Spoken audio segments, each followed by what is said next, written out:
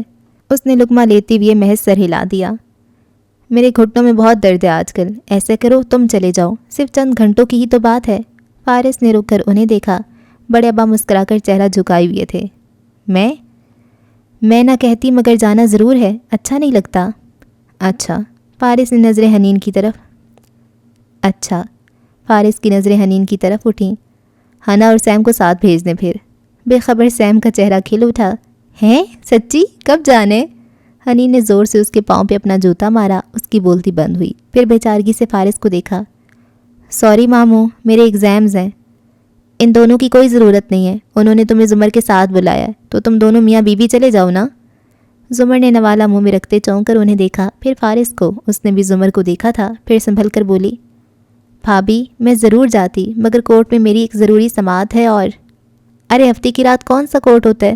ویسے بھی اگر میرا شادی ہوتا تو میں تمہیں کبھی نہ کہتی مگر ٹھیک ہے ہم چلے جائیں گے۔ فارس نے سنجیدگی سے بات ختم کی۔ زمر بھی چپ ہو گئی۔ بڑے ابا مسلسل زیر لب مسکراتے ہوئے کھانا کھا رہے تھے۔ ہنا نے ابا کو میں نہ ہوتی تو اس گھر کا کیا بنتا والی نظروں سے دیکھ کر فخریہ شانے اچکائے تھے۔ قاتل نے کس صفائی سے دھوئی ہے آستین، اس کو خبر بھی نہیں کہ لہو بولتا بھی ہے۔ عید قربان بہت سی قربانیوں کی داستان اپنے اندر سے موئے کائنات پہ اتری تو اداس موسم میں خوشی سی گھل گئی۔ سعدی یوسف نے اپنے کمرے کی دیوار پہ آج ایک لکیر کا مزید اضافہ کرتے ہوئے ان کو گنا تو معلوم ہوا اس قید میں اسے 4 ماہ اور 2 دن بیت چکے تھے۔ دل کے نہا خانے میں شکوہ پھر سے اٹھا تھا، کیا ان 4 ماہ میں کسی نے اس کے لیے کچھ نہیں کیا؟ مگر پھر سر جھٹک دیا اور باتھ روم میں آیا، کموڈ کی اوپری ٹینک کا ڈھکن کھولا، اندر کلنگ فارم جو سینڈوچ کے اوپر سے وہ اتار کر سنبھال لیتا تھا میں لپٹی چند چیزیں رکھی تھیں جو اس نے گزرے دنوں میں جمع کی تھیں۔ گارڈ کا لائٹر، ایک سٹیل کا کانٹا، کانٹے کے دانتوں کو اس نے لائٹر سے پگھلا کر ایک پک بنانے کی کوشش کی تھی مگر وہ ابھی پوری طرح سے بن نہ پائی تھی۔ اس کو یاد تھا کہ لاک کیسے کھولتے ہیں مگر کیا یہ لاکس وہ کھول پائے گا؟ مایوسی اس کی رگوں پہ میں پھیلنے لگی۔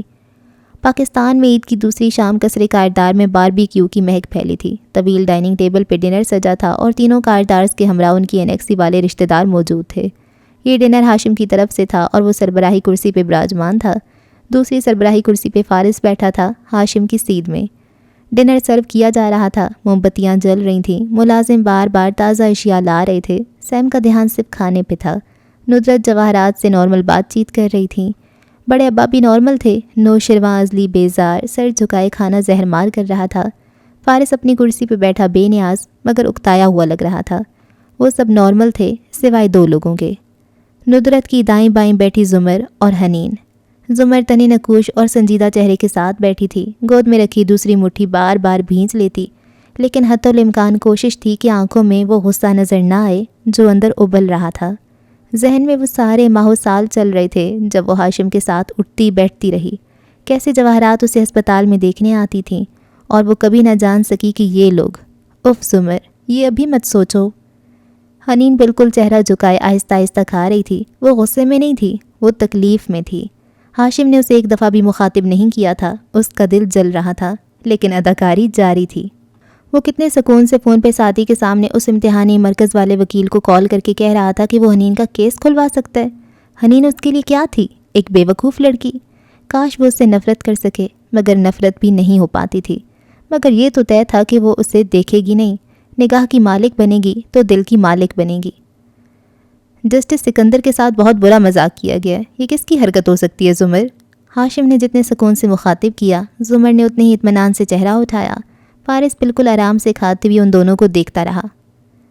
ظاہر ہے ان کی کسی دشمن کی ہوگی، لیکن نہ یور آنر گرفتار ہوں گے نہ کسی مشکل میں پڑیں گے۔ مگر ان کو اپنی کرسی چھوڑنی پڑے گی زمر۔ تو کیا ہوا، وکالت شروع کر دیں گے، الیکشن لڑیں گے، بار چلائیں گے، ایک قتل ہی کیا ہے نا۔ اس نے شانے اچکائے۔ اف، جواہرات نے نزاکت سے جھرجھری لی۔ کوئی انسان اتنی صفاکی سے کیسے کسی کی جان لے سکتا ہے؟ پتہ نہیں اس کو رات کو نیند کیسے آتی ہوگی۔ بہت ہی حیرت اور افسوس سے تبصرہ کیا۔ زمر نے گود میں رکھی مٹھی مزید زور سے بھینچ لی، ایک کاٹدار نظر صرف جواہرات پہ ڈالی، مگر خاموش رہی۔ پپو، کس نے کیا ہوگا ان کے ساتھ ایسا؟ سامنے بیٹھے سیم نے پوچھا تو زمر نے اس کی آنکھوں میں دیکھا۔ وہ 14ویں سالگرہ کے بعد سے بڑا بڑا لگنے لگا تھا، قد بھی نکال رہا تھا، آواز بھی بھاری ہو رہی تھی۔ یہ تو جج صاحب کو ہی معلوم ہوگا کہ ان کا دشمن کون ہے۔ مجھ سے پوچھو تو یہ گناہ ہے جو انسان کا تعاقب کرتے ہیں۔ اب دیکھو، زمر لاپرواہی سے بولی، ہمارے سعدی کو کسی نے گولیوں سے بھون کر رکھ دیا۔ ہم نہ سعدی کو ڈھونڈ سکے نہ ان لوگوں کو، لیکن اس کا یہ مطلب نہیں ہے کہ وہ چین سے رہیں گے۔ کوئی بھی قتل کر کے بچ نہیں سکتا۔ اس جرم کا گلٹی انسان کی جان کو آ جاتا ہے۔ نوشرواں کا پلیٹ میں چلتا کانٹا سست ہو گیا، جو کہ چہرے پہ ایک دم اکتاہٹ اور اذیت نمودار ہوئی۔ ہاشم نے البتہ سر ہلا کر شربت کا سپ بھرتے کہا، بالکل ایسا ہی ہے، ڈونٹ وری سیم، سعدی جلد مل جائے گا۔ مسکرا کر نرمی سے تسلی دی۔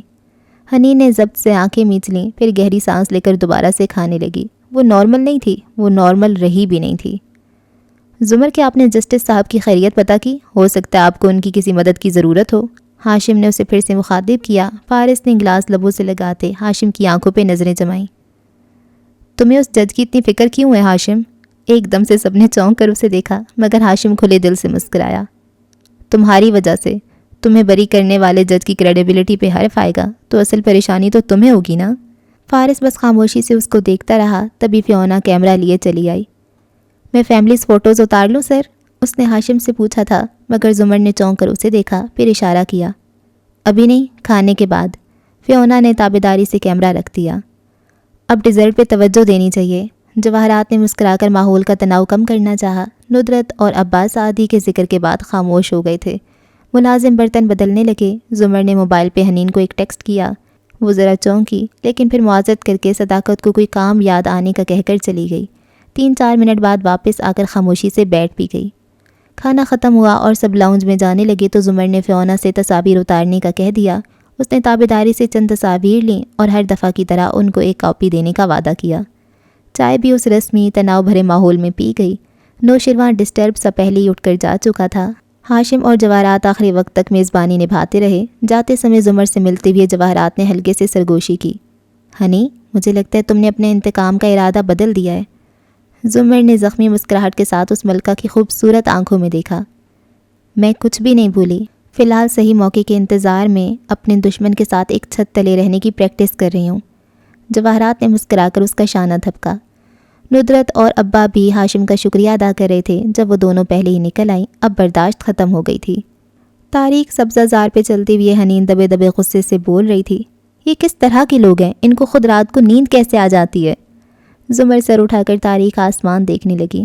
پتہ نہیں وہ کدھر ہوگا، اس کو عید کا معلوم بھی ہوگا یا نہیں۔ پھپھو، وہ گھوم کر اس کے سامنے آئی۔ میں ان کے کمپیوٹرز کو ہیک کرنے کی کوشش کروں؟ کہیں تو کوئی کانٹیکٹ نمبر ملے گا اس جگہ کا جہاں بھائی کو رکھا ہوگا۔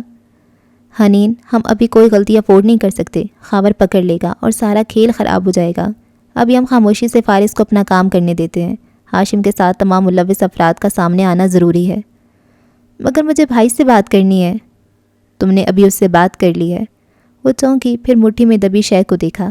مطلب یہ ہر تہوار یا پارٹی پہ ہماری تصویریں کیوں بناتے ہیں؟ پہلے تو اتنا خاص طور پہ نہیں پوچھا کرتے تھے۔ یہ تصویریں وہ سعدی کو دکھاتے ہوں گے۔ حنین یکدم سن رہ گئی۔ وہ چاہیں تو خفیہ طور پہ بھی اتروا سکتے ہیں، لیکن وہ اپنے ساتھ اچھے پوز میں تصویریں بنوانے پہ زور دیتے ہیں تاکہ سعدی کو ذہنی ٹارچر دے سکیں کہ دیکھو تمہاری فیملی تم سے بے فکر ہو کر اپنی دنیا میں گم ہے۔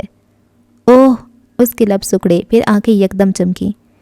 یعنی ہمیں ان کے فون ہیک کرنے کی ضرورت نہیں ہے، ہم انہی کے ہاتھوں سے انہی کے ذریعے بھائی کو پیغام بھیج سکتے ہیں پھپھو۔ زمر نے نرمی سے مسکرا کر اسے دیکھا۔ تم مجھے صرف زمر بھی کہہ سکتی ہو۔ حنین ایک دم بالکل ٹھہر گئی۔ منظر دھندلا ہو گیا۔ وہ ایک 6 سالہ بچی کے روپ میں ڈھل گئی جو شرمیلی آواز میں ندرت سے کہہ رہی تھی، بھائی پھپھو کو پھپھو نہیں کہتا امی، میں بھی زمر کہہ لیا کروں۔ بیٹا بھائی بڑا ہے، اس کی اور بات ہے، مگر تم تمیز سے پھپھو کہا کرو۔ شرمیلی آنکھوں کی جوت ایک دم بجھ گئی۔ دھندلا منظر گم ہو گیا۔ وہ واپس سبزہ زار پہ کھڑی تھی اور زمر اس کے آگے جلتی دور جا رہی تھی۔ اس کے آدھے بندے گھنگریالے بال ہلکے ہلکے جھول رہے تھے۔ ہنی نم آنکھوں سے مسکرائی۔ اوکے زمر، اور عقب میں ہولی۔ عجیب پیشہ روی کے عجیب تر معیار، جو سنگ زن ہے وہ آئینہ گر نظر آئے۔ ہارون عبید کی اونچے قصر کو گھیرے سبزہ زار پہ شام کی ٹھنڈی ہوا سرسراتی ہوئی گزر رہی تھی۔ گھاس نم تھی اور اس پہ مور ٹہل رہے تھے۔ آبدار بھی سوچ میں گم ننگے پاؤں چل رہی تھی۔ چہرہ سرخ سکارف میں لپٹا تھا۔ دفتن وہ رکی، آنکھوں کی پتلیوں کو سکوڑا۔ دور سے ایک ملازم ایک گھوڑا لیے چلا آ رہا تھا، سفید براق سا ننھا گھوڑا۔ ساتھ ہاشم کاردار چلا آ رہا تھا، بلیک سوٹ، جلد سے پیچھے کو سیٹ بال، وجی چہرے کی مسکراہٹ۔ دور سے اس کو دیکھ کر ہاتھ ہلایا۔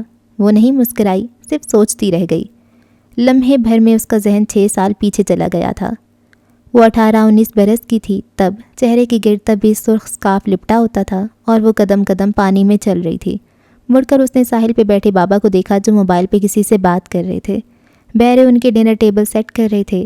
2 سوٹ میں ملبوس افراد اور ایک عورت جسے وہ جواہرات کاردار کے نام سے پہچانتی تھی، ٹیبل پہ بابا سے مل رہے ہیں۔ وہ نظر انداز کیے جانے کا دکھ لیے چلتی رہی۔ پانی اس کے گھٹنوں برابر پہنچ گیا۔ وہ چلتی رہی۔ پھر اس نے پیچھے سے آوازیں سنی، مگر وہ نہیں رکی۔ لبوں پہ شرارتی مسکراہٹ در آئی، ستانے کا شوق۔ وہ چلتی رہی۔ پانی کمر تک تھا جب اس کا پاؤں رپٹا۔ وہ اوندھے منہ گری۔ پانی، سرمئی پانی، اندر سے سب نیلا، سیاہ، ہر جگہ پانی۔ بمشکل چہرہ باہر نکالا، دھندلا سا نظر آیا کہ گارڈ اس طرف بھاگے آ رہے تھے۔ اس نے ایک شخص کو دیکھا، بابا کا مہمان۔ وہ کوٹ اتار کر پرے پھینکتا پانی میں کودا تھا۔ پھر ہر سو پانی تھا۔ اگلے مناظر فلیشز کی طرح آبی کی آنکھوں میں چمکے تھے۔ وہ اسے نکال کر لایا تھا۔ وہ خود بھی بھیگ چکا تھا، مگر جب آبی کی آنکھ کھلی تو اس نے خود پہ جھکے شخص کو دیکھا تو اسے معلوم تھا کہ اس شخص کی پشت پہ سفید شرٹ پہ ایک ننھی سی بھی چپکی تھی۔ اس کے لبوں سے پہلے الفاظ یہی نکلے تھے، گریم ریپر۔ وہ گیلے چہرے کے ساتھ ہلکا سا ہنسا۔ گریم ریپر اتنے قیمتی سوٹ نہیں پہنتے۔ اس نے بابا اور دوسرے چہرے بھی خود پہ جھکے دیکھے، مگر وہ اس ایک شخص کو ملک الموت نہیں کہہ رہی تھی۔ پھر بھی گزرے ماہو سال میں وہ جب بھی آتا، اس سے جب بھی ملاقات ہوتی، وہ اسے گریم ریپر ہی کہتی تھی۔ یہ نام اس ایک شخص کے ساتھ نتھی ہو چکا تھا۔ کوئی عجیب سا موت کا احساس بھی اس کے ساتھ نتھی ہو گیا تھا، اور آج بھی وہ اس کی سالگرہ نہیں بھولا تھا۔ مسکراتی ہوئے قریب آیا۔ ہیپی برتھ ڈے ریڈ۔ آبی مسکرائی، گھوڑے کے سفید نرم بالوں کو چھوا۔ اعلیٰ نسل کا قیمتی گھوڑا۔ تھینک یو گریم ریپر، کیسے ہو تم؟ وہ اس سے ہمیشہ بہت تکلف سے ملتی تھی۔ اس کی کالز کا جواب دینا بھول جاتی، سالوں فون نہ کرتی، مگر پھر بھی وہ اسے تم کہہ کر پکارتی تھی۔ میں اچھا ہوں، پسند آیا؟ گھوڑے کی طرف اشارہ کیا۔ آبی نے مسکرا کر سر ہلایا۔ بہت زیادہ۔ چند لمحے خاموشی میں کٹے۔ ہاشم نے اسی احتیاط پسندی سے سر کو خم دیا۔ میں تمہارے بابا کے پاس جا رہا ہوں۔ میں بھی آتی ہوں۔ وہ مڑتے مڑتے رکا، ذرا چونکا۔ آبی اس طرح کبھی اس کے ساتھ نہیں بیٹھا کرتی تھی۔ اس کے پاس ہاشم سے کرنے کے لیے کوئی بات نہیں ہوتی تھی۔ اگر وہ اس کی برتھ ڈیز یاد رکھتا تھا تو وہ اس کی بیماری میں ضرور حال احوال پوچھنے آتی تھی۔ احسان کا بدلہ احسان، اور کچھ نہیں۔ ہاشم کاردار کے لیے یہ رشتہ ایک ایسا کانچ تھا جس کو وہ اپنے سانس کی دھن سے بھی میلا نہیں کرنا چاہتا تھا، مگر آج کچھ مختلف تھا۔ وہ اندر ہارون کی سٹڈی میں آ کر بیٹھا تو خاور ہارون کو سعدی کے بارے میں اپڈیٹ کر رہا تھا۔ ہاشم خاموشی سے سنتا رہا۔ دفتن دروازہ کھٹکا، خاور خاموش ہو گیا۔ آبدار نرمی سے مسکراتی اندر آئی اور ایک کرسی کھینچ کر بیٹھ گئی۔ میز کے پیچھے کنٹرول چیئر پہ بیٹھے ہارون، قریب کھڑا خاور اور سامنے بیٹھا ہاشم، سب اسے دیکھ رہے تھے۔ وہ معصومیت سے مسکرائی، ابھی تک ننگے پیر تھی۔ مجھے کچھ پوچھنا تھا آپ لوگوں سے، سادگی سے گویا ہوئی۔ ہاشم نے شیور، پوچھو کہہ کر حوصلہ افزائی کی۔ آپ لوگوں نے اسے کہاں رکھا ہے؟ کسے؟ ہارون کو تعجب ہوا۔ وہ لڑکا جو مسنگ ہے۔ باری باری سب کے چہرے دیکھے۔ خاور صرف چونکا، لیکن ہارون مطمئن نظر آئے اور ہاشم پرسکون۔ کون سا لڑکا آبدار؟ ہاشم ناسمجھی سے بولا۔ ہاشم؟ اس نے آگے ہو کر پر امید نظروں سے اسے دیکھا۔ مجھے پتہ ہے آپ لوگوں نے اسے کہیں رکھا ہوا ہے، آپ کو اس سے اہم معلومات چاہیے ہیں، مگر یہ غلط ہے ہاشم۔ بابا؟ ابھی تمہیں کوئی غلط فہمی ہوئی ہے بیٹا، ہم نے کسی کو کہیں نہیں رکھا ہوا۔ اور ہم کیوں کسی کو رکھیں گے ریڈ؟ وہ تعجب سے مسکرایا، جیسے اس کی کم علمی پہ تعصب ہوا ہو۔ بس مجھے آپ لوگوں کی باتوں سے شک ہو رہا تھا، پلیز اگر ایسا ہے تو اس کو اس کی فیملی کے پاس بھیج دیں، وہ لوگ کتنا پریشان ہوں گے۔ ہاشم پوری یقین سے اس کی آنکھوں میں دیکھتے ہوئے سمجھانے والے انداز میں بولا۔ کیا تم ہمیں ایسا سمجھتی ہو کہ ہم یوں کسی کو اس کی فیملی سے الگ کر کے رکھیں گے؟ آبی کیا اتنے سالوں میں بھی تم مجھے نہیں سمجھ سکی؟ کیا تم اپنے باپ پہ بھی شک کر رہی ہو؟ آبی کے چہرے پہ تذبذب نظر آیا۔ آئی ایم سوری، میرا یہ مطلب نہیں تھا، مگر مجھے لگتا ہے وہ آپ لوگوں کے پاس ہی ہے۔ میں اس کے ماموں سے بھی ملی تھی، وہ کہہ رہا تھا کہ وہ لڑکا ایسے ہی نہیں کھویا، بلکہ یہ کسی کرمنل کا کام ہے جس نے اسے گولیاں مار کر اغوا کر لی ہے۔ وہ اتنا ڈیسنٹ آدمی جھوٹ تو نہیں بول رہا تھا نا؟ ہاشم کے اندر ایک دم غصہ ابلا۔ اور وہ خود کیا ہے؟ 2 قتل کر کے جیل جانے والا۔ اس کی باتیں سن کر تم ہم پہ شک کر رہی ہو؟ آنکھیں کھولو آبدار، فارس غازی خود ایک خطرناک مجرم ہے، غصے سے وہ بولا تھا۔ آبدار اداسی سے مسکرائی، پھر آگے ہوئی، ہاشم کی آنکھوں میں دیکھا۔ ہاشم کاردار، پاکستان میں اس وقت 1,500 سے زیادہ لوگ مسنگ ہیں۔ میں نے تو کسی کا نام نہیں لیا، پھر تمہیں کیسے پتا کہ میں فارس غازی کے بھانجے کی بات کر رہی ہوں؟ ہاشم کے منہ پر کسی نے کھولتا ہوا تیل پھینک دیا۔ وہ چند لمحوں کے لیے بالکل گنگ ہو گیا۔ وہ شہری کے ہاتھوں مات نہیں کھا سکتا تھا، وہ صرف انہی کے ہاتھوں مات کھاتا تھا جن سے اسے محبت ہوتی تھی۔ آبدار کے تاثرات بدل گئے، معصومیت ندارد ہوئی۔ وہ مسکرا کر پیچھے ہو بیٹھی، ٹانگ پہ ٹانگ جمائی اور باری باری ان تینوں کے چہرے دیکھے۔ سو ثابت ہو گیا کہ سعدی یوسف نیس کام کا گم شدہ سائنسدان آپ لوگوں کے پاس ہی ہے۔ ویسے میں اس کے ماموں سے نہیں ملی، احمر سے ان کا صرف ذکر سنا تھا۔ کندھے اچکا کر بولی۔ ہارون ایک دم غصے سے بولے، جو تمہارا مسئلہ نہیں ہے اس میں تم نہ بولو آبی۔ اچھا ٹھیک ہے ہارون۔ ہاشم نے سختی سے ہاتھ اٹھا کر ان کو چپ کروایا، پھر آبی کو دیکھا، اس کی نظریں بھی بدل چکی تھیں۔ مجھے معلوم ہے تم فارس کو کچھ نہیں بتاؤ گی، کیونکہ تم اپنے باپ کو ایک قاتل کا دشمن نہیں بنانا چاہو گی۔ اب دھیان سے سنو۔ سنجیدگی سے وہ کہہ رہا تھا، ہاں وہ ہمارے پاس ہی ہے، لیکن ہم اس کی حفاظت کر رہے ہیں۔ وہ سائنسدان ہے، اس کی جان کو خطرہ ہے۔ چند ماہ کے لیے اس کو منظر عام سے غائب کرنا ضروری تھا، اور وہ میرا دوست بھی ہے۔ اب بولو اس میں کیا غلط ہے؟ اس کا لہجہ خشک ہو گیا تھا۔ مجھے غلط صحیح سے سروکار نہیں ہے۔ تو کیا چاہتی ہو تم؟ میں اس سے ملنا چاہتی ہوں۔ ناممکن، ہارون نے سختی سے اسے جھڑکا تھا۔ تم اسے کیوں ملنا چاہتی ہو؟ ہاشم پوچھ رہا تھا۔ کیونکہ میں نے اس کے میموریل ڈنر کی ویڈیو سوشل میڈیا پہ دیکھی ہیں۔ اس میں اس کے ڈاکٹر نے تقریر کے دوران کہا تھا کہ وہ لڑکا آپریشن ٹیبل پہ چند لمحے کے لیے مر گیا تھا، مگر پھر اس کو ریکور کر لیا گیا۔ میں NDE سے گزرنے والے مریضوں کا انٹرویو کرتی ہوں۔ آپ سب کو پتہ ہے مجھے صرف اس کا انٹرویو کرنا ہے۔ آپ کے بقول وہ آپ کا مہمان ہے، قیدی نہیں، تو یہ آپ کے لیے کوئی مسئلہ نہیں ہوگا۔ میں تمہیں اس کی جگہ 10 اور کیسز لا دوں گا۔ ہاشم، مجھے اسی کا انٹرویو کرنا ہے۔ وہ کسی سے بات نہیں کرتا۔ میں ہپنو تھراپسٹ ہوں ہاشم، میں اپنے جواب نکلوا لیتی ہوں۔ خاور نے ذرا چونک کر اسے دیکھا، مگر خاموش رہا۔ ٹاپک کلوزڈ آبدار، تم مجھ سے نہیں مل رہی، اور نہ تم کسی کو کچھ بتا کر اس کی اور ہماری جان خطرے میں ڈالو گی، سمجھی؟ ہاشم نے کبھی اس سے اتنی درستی سے بات نہیں کی تھی۔ آبی کی آنکھوں میں آنسو آ گئے، ناراضی سے اٹھ گئی۔ ہارون خفا نظر آ رہے تھے اور ہاشم شدید ناخوش۔ یہ دن اس کے لیے قیمتی تھا، اور یہ آج سعدی کی وجہ سے برباد ہو گیا تھا۔ اوکے جی، اس ایپیسوڈ کو یہاں پہ ختم کرتے ہیں، اور ایک اور بندے کو پتہ چل گیا ہر کسی کو پتہ چل گیا کہ یہ ہو کیا رہا ہے، اور جس کو پتہ ہے وہ اس چیز کو نا اپنے فائدے کے لیے یوز کر رہا ہے۔ شہری کو پتہ ہے، لیکن اس کو اپنے فائدے کے لیے اس کو یوز کرنا ہے، اس کو شیئرز چاہیے ہیں۔ شہری بھی بڑی ڈیش ہے، اور یہ اس کو بھی اتنا صحیح غلط کا فرق نہیں پڑتا ہوگا، شاید بس ایسے ہی کیوریس ہوگی اور کیسے نکلوا لیتی ہے بات۔ بڑی تیز ہے یہ۔ اچھا ہاشم اس کو پسند کرتا ہے؟ ہاں ہاشم، یہ کیا بات ہوئی؟ اچھا مجھے لگا تھا ویسے ہی اس کو بس اچھی لگتی ہوگی، لیکن اس سے محبت کرتا ہے۔ اچھا جی، تو یہ بات ہے۔ حنین کا تو بالکل کوئی سین ہی نہیں ہے پھر ہاشم کے ساتھ بیچاری حنین۔ خیر حنین اپنا علاج کر لے گی، حنین کی فکر کرنے کی ہمیں ضرورت نہیں ہے، وہ کتابیں پڑھ رہی ہے اور وہ زمر کے ساتھ اٹیچ ہو رہی ہے، یہ اچھی چیز ہے۔ اچھا میرے جو بھانجے بھانجی ہیں نا 6 ہیں ماشاء اللہ سے، اور وہ سب مجھے طیبہ ہی کہتے ہیں، کوئی بھی مجھے آنٹی یا ماسی نہیں کہتا۔ جو میری بھانجی تھی بڑے والی، تو وہ تو میں بہت چھوٹی تھی، 5th کلاس میں تھی وہ پیدا ہوئی تھی، تو وہ تو میری دوست ہی تھی، تو میرے ساتھ ہی کھیلتے کھیلتے وہ بڑی ہوئی ہے، تو وہ تو میرا نام ہی پکارتی تھی، اور میں اتنی چھوٹی تھی 5th کلاس میں، تو مجھے وہ آنٹی کہتی اچھی بھی نہیں لگتی تھی، خیر تو وہ مجھے طیبہ ہی کہتے بڑی ہوئی ہے۔ پھر اس کو دیکھا دیکھی جو سب آتے گئے اگلے تو وہ بھی اس کو دیکھتے دیکھتے طیبہ طیبہ کہتے ہی بڑے ہو گئے۔ تو اچھا ہے، پتہ نہیں شاید اوروں کو بدتمیزی لگتا ہوگا، کیونکہ اب تو میں بڑی ہو گئی ہوں، اگر مجھے کوئی بچہ چھوٹو سا کہہ رہا ہو طیبہ تو اوروں کو شاید آکورڈ لگتا ہوگا، مجھے نہیں لگتا۔ اور بدتمیزی نہیں ہوتی، یہ بس ایک کلوزنس سی ہوتی ہے. ماسی بھی خیر کہہ سکتے ہیں، اور میرا ارادہ ہے بھی کہ اب جو نئے پیسز آ رہے ہیں وہ تو کم از کم مجھے ماسی کہیں.